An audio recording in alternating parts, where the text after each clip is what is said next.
Emirates Mars Mission digawangi para ilmuwan dan teknokrat milenial.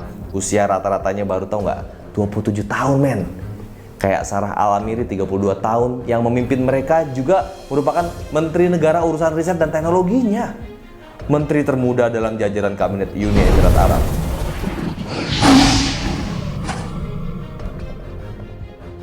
Ya, assalamualaikum warahmatullahi wabarakatuh teman-teman semua. Balik lagi bersama gue Vasco Rusemi di Macan Idealis. Hari ini gue mau diskusi dengan kalian, mungkin menginfokan ada hal yang menarik buat gue dan mungkin buat teman-teman juga tahu di sini bahwa bangsa Arab coba menggapai planet Mars. Ada apa ini? Jadi di antara 3 misi antariksa ke Mars yang siap meluncur pada bulan Juli 2020 ini terselip satu kejutan nih. Jadi sebuah negara kecil di pojok timur tengah mencoba peruntungannya dengan turut berpartisipasi dalam penjelajahan antariksa yang nggak berawak loh ke planet merah. Itu adalah Uni Emirat Arab. Lewat satelit Al-Amal atau HOPE, Uni Emirat Arab tak hanya berkehendak mentransformasikan dirinya ke dalam model baru pertumbuhan ekonomi, akan tetapi juga berhasrat menginspirasi warga negaranya khususnya generasi muda melalui eksplorasi di samudra antariksa, sekaligus berharap menjadi lokomotif bersejarah yang menarik rangkaian gerbong lembam bangsa Arab dalam memasuki dunia baru penjelajahan antara planet yang menakjubkan. Setiap 2 tahun sekali, tepatnya dalam 780 hari lah sekali itu, Mars dan Bumi membentuk sebuah kesejajaran istimewa terkait kedudukannya dalam tata surya. Posisi mereka itu dalam orbitnya masing-masing adalah sedemikian rupa sehingga jarak Bumi ke Mars menjadi yang terpendek. Astronomi menyebutnya oposisi Mars.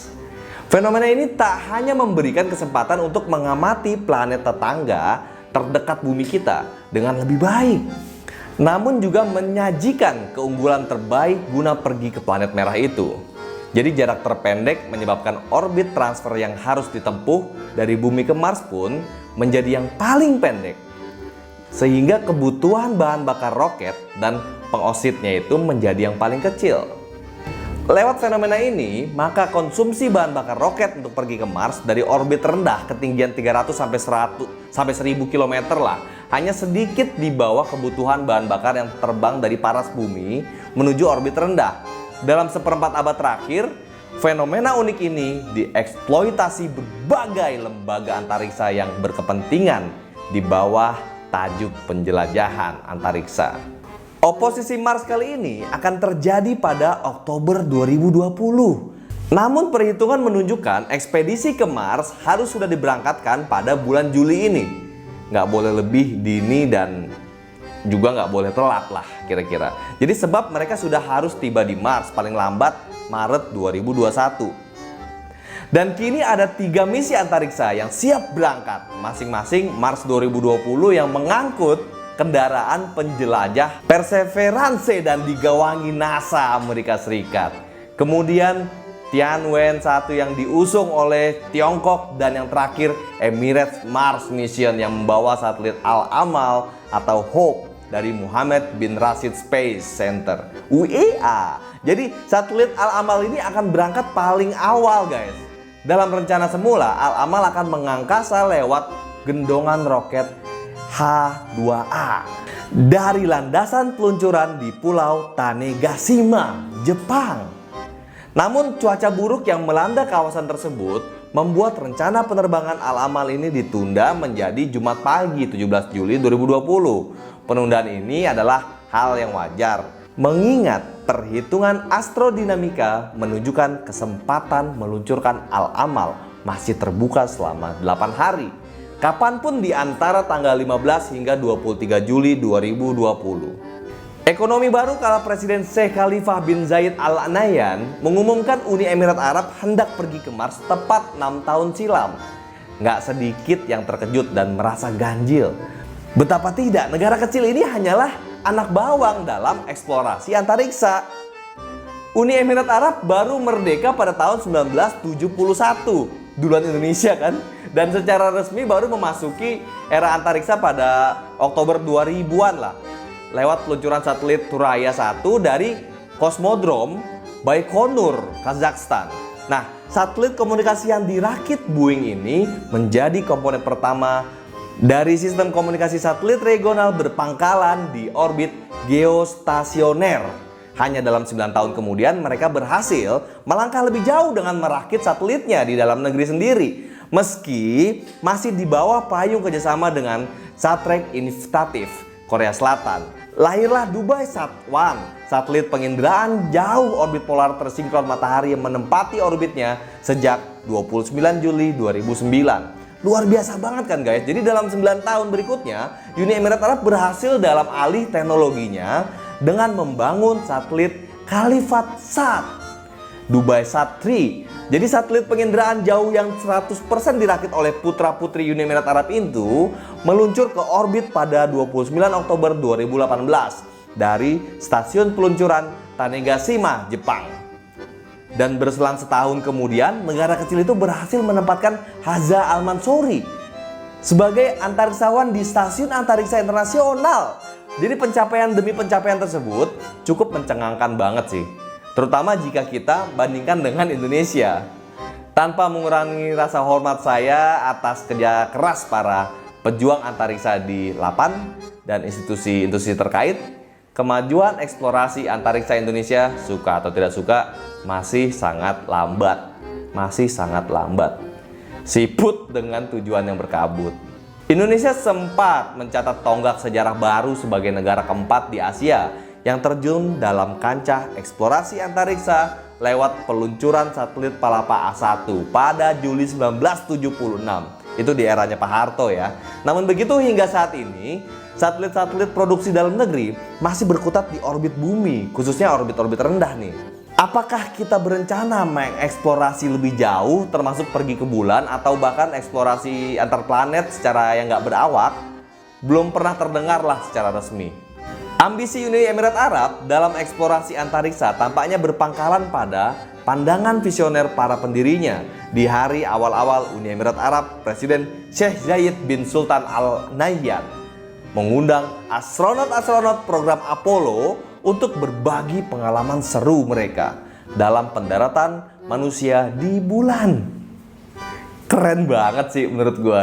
Nah, sepotong batu bulan yang dibawa pulang Apollo 17 itu dari lembah Taurus Littrow di bulan, itu pun dihadiahkan ke Uni Emirat Arab dan kini dipajang di Museum Al Ain.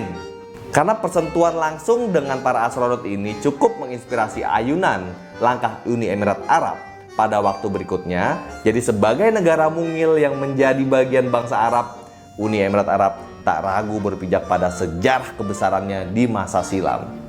Masa keemasan imperium bangsa Arab di abad pertengahan turut berkontribusi dalam membentuk wajah astronomi yang kita lihat pada hari ini. Misalnya aja nih ya, pada nama-nama bintang deh, tercatat 165 bintang menjandang nama-nama yang berakar dari bahasa Arab. Juga sekitar 24 kawah di bulan yang mengabdikan nama-nama ilmuwan muslim klasik. Kini negeri itu kaya raya berkat eksploitasi minyak dan gas bumi. Namun mereka sadar sumber daya alam yang tak dapat diperbarui ini tak bisa terus menjadi tumpuan hidup negaranya. Maka model pertumbuhan ekonomi baru yang berbasis ilmu pengetahuan pun digulirkan oleh bangsa kecil itu. Di dalamnya mencakup pendidikan tinggi, ilmu murni bagi generasi muda, dan riset-riset terkait dengan teknologi. Eksplorasi antariksa adalah turunan narasi besar bagi bangsa Uni Emirat Arab, karena bangsa itu memandang program antariksanya laksana pembangunan pelabuhan-pelabuhan besar dan jaringan jalan raya di masa lalu yang menjadi pendorong ekonomi saat ini. Mereka juga ingin menunjukkan bahwa bangsa Arab kontemporer pun bisa berinovasi, menginspirasi, dan membawa kabar baik, bukan melulu meninggalkan kisah penuh duka, bara, dan angkara sebagaimana sedang dilakoni negara-negara tetangganya dalam kawasan. Nah, kalau kita bicara riset atmosfernya nih ya, jadi Mitsubishi Heavy Industry 2020 itu satelit Al-Amal atau HOPE sedang diintegrasikan dengan roket H2A di stasiun peluncuran Tanegashima, Jepang. Al-Amal akan menjadi tulang punggung eksplorasi antariksa ke Mars dari negara-negara partisinya. Dalam mengemban semangat pembawa inspirasi inilah Emirates Mars Mission digawangi para ilmuwan dan teknokrat milenial usia rata-ratanya baru tau nggak 27 tahun men. Kayak Sarah Al-Amiri 32 tahun yang memimpin mereka juga merupakan Menteri Negara Urusan Riset dan Teknologinya. Menteri termuda dalam jajaran Kabinet Uni Emirat Arab. Gokil. Selain harapan-harapan tersebut, Emirates Mars Mission juga mengemban asa romantik patriotik sebagai hadiah setengah abad kemerdekaan Uni Emirat Arab. Hadiah itu menelan biaya sekitar 200 juta dolar Amerika Serikat. Ya berapa tuh? Sekitar 2,9 triliun lah ya. Sepertiga lebih murah dibanding satelit serupa yang dibangun Amerika Serikat dan juga ditujuin ke Mars. Emirates Mars Mission dibangun guna memetakan dinamika atmosfer Mars dan hubungannya dengan geografi kawasan. Lebih detailnya adalah untuk menyelidiki siklus musim dan iklim harian di Mars. Di samping mendeteksi peristiwa-peristiwa atmosferik pada lapisan terbawah seperti kejadian badai pasir. Lalu tujuan-tujuan tersebut pada dasarnya sebenarnya serupa dengan yang diemban oleh satelit cuaca, sehingga Emirates Mars Mission pada dasarnya adalah satelit cuaca Mars. Penyelidikan atmosfer Mars pernah dilakukan misalnya dalam misi antariksa MAVEN, Mars Atmosphere and Volatile Evolution dari NASA Amerika Serikat yang tiba di orbit planet itu pada September 2004 waktu itu dan masih aktif hingga saat ini. Namun observasi MAVEN terbatas pada lapisan atmosfer atas. Ia terfokus pada penyelidikan susutnya selimut udara Mars secara gradual atau hembusan angin matahari akibat nihilnya magnetosfer Mars. Sebaliknya, Emirates Mars Mission akan menjangkau pula lapisan atmosfer bawah sembari melanjutkan tugas dari MAVEN guna mengetahui guna molekul-molekul udara Mars lolos ke antariksa dalam hubungannya dengan iklim dan cuaca planet tersebut. Emirates Mars Mission mewujudkan pada satelit Al-Mal yang berbentuk kubus seukuran mobil kecil. Masa sekitar 1350 kg lah, dengan sayap yang panel surya itu pembangkit daya listriknya sekitar 1800 watt dan antena parabola besar bergaris tengah 1,5 meter sebagai sarana komunikasi utamanya. Al-Amal mengangkut 3 instrumen utama, yaitu kamera pencitraan X, spektrometer inframerah Emirates dan spektrometer ultraungu EMUS kamera X. Merupakan kamera beresolusi sangat tinggi yang bekerja pada kanal cahaya ultraungu, jadi cahaya yang tampak guna mengukur sifat-sifat uap, air, es, debu, aerosol, dan kelimpahan ozon di dalam atmosfernya. Sedangkan spektrometer Emirates akan menyibak profil suhu dari es, uap air, dan debu pada atmosfernya. Baik X maupun Emirates akan menelisik hingga ke lapisan terbawah atmosfernya. Sementara spektrometer EMUS akan memetakan karakteristik global dari variabilitas lapisan atmosfer serta kuantitas hidrogen dan oksigen dalam lapisan terluar atmosfer Mars. Hal yang membedakan Emirates Mars Mission dengan misi antariksa Mars lainnya dan misi antariksa umumnya adalah keterbukaan data. Uni Emirat Arab siap membagi data mentah yang dikirimkan Al-Amal kepada komunitas ilmiah internasional tanpa batas waktu. Gila, nggak pelit ilmu men. Jadi bila Al-Amal kelak berhasil mengangkasa dari stasiun peluncuran Tanegashima sesuai rencananya, ia akan melaju secepat 34.000 km per jam saat melepaskan diri dari tingkat teratas roket H2A itu. Selanjutnya ia dipacu untuk mendapatkan tambahan kecepatan 11.500 km per jam guna menyusuri lintasan orbit transfer sejauh 493,5 juta kilometer dalam perjalanan yang senyap itu di bawah kendali gravitasi matahari selama hampir 7 bulan kemudian. Mesin roket Al-Amal baru akan dinyalakan guna mengerem laju satelit itu saat tiba di orbit Mars sehingga kecepatannya berkurang 5.000 km per jam dari semula. Nah, lewat pengereman itu maka gravitasi Mars akan mampu menangkap dan memaksanya beredar mengelilingi planet Mars itu. Mengingat tujuan misinya itu kita tahu sendiri, maka para pengendali Emirates Mars Mission memilih orbit yang sangat lonjong untuk Al-Amal. Satelit akan mengelilingi Mars dengan periode orbital 55 jam. ia dirancang akan menjalankan misi utamanya selama 2 tahun. 2 tahun ke berikutnya dengan opsi misi tambahannya hingga 2025. Komunikasi Al-Amal ini dengan stasiun pengendali di Mohammed bin Rashid Space Center akan berlangsung setiap hari. Setiap sinyal elektromagnetik yang dikirimkan akan membutuhkan waktu 13 hingga 26 menit untuk tiba di tujuannya, tergantung kepada jarak bumi dan Mars pada saat itu ya. Nah, Emirates Mars Mission masih harus membuktikan apakah ia lolos dari kutukannya Mars. Sebelum mencapai tujuannya, dari 57 misi antariksa yang ditujukan ke Mars hingga 2018 ini kan hanya 53% aja yang berhasil memenuhi tujuannya dengan selamat, baik tiba di orbit Mars atau mendarat di planet merah itu, atau sekedar melewatinya aja guna melanjutkan perjalanan ke benda-benda langit yang lain lah. Sisanya ya musnah dalam kutukan Mars, baik karena gagal lepas landas, terperangkap di orbit bumi, gagal ngerem saat kecepatannya hendak tiba di Mars, hingga gagal mendarat lah kira-kira. Meski demikian, Uni Emirat Arab boleh berbangga karena saat ini akan menjadi negara ke-7 yang menggelar eksplorasi antariksa ke Mars selain Amerika Serikat, Rusia, Uni Eropa, Jepang, Cina, dan India.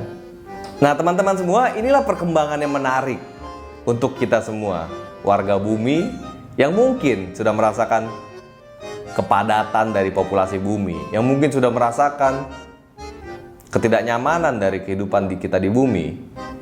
Bagaimana dengan Indonesia? Apakah Indonesia akan membantu riset antariksa ini? Coba kalian tuliskan di kolom komentar. Apakah kalian setuju apabila warga bumi, masyarakat bumi pindah dan tinggal di planet Mars atau di planet yang lain? Ini menarik banget, perlu kita dalami, karena kita akan menjadi alien di planet itu. Ya teman-teman semua, jangan lupa tuliskan komentar kalian di bawah. Bagaimana pandangan kalian mengenai misi-misi antariksa ini? Jangan lupa like dan share video ini ke seluruh sosial media kalian. Dan pastiin lo udah subscribe channelnya, klik tombol loncengnya, biar lo terus update di Macan Idealis. Assalamualaikum warahmatullahi wabarakatuh.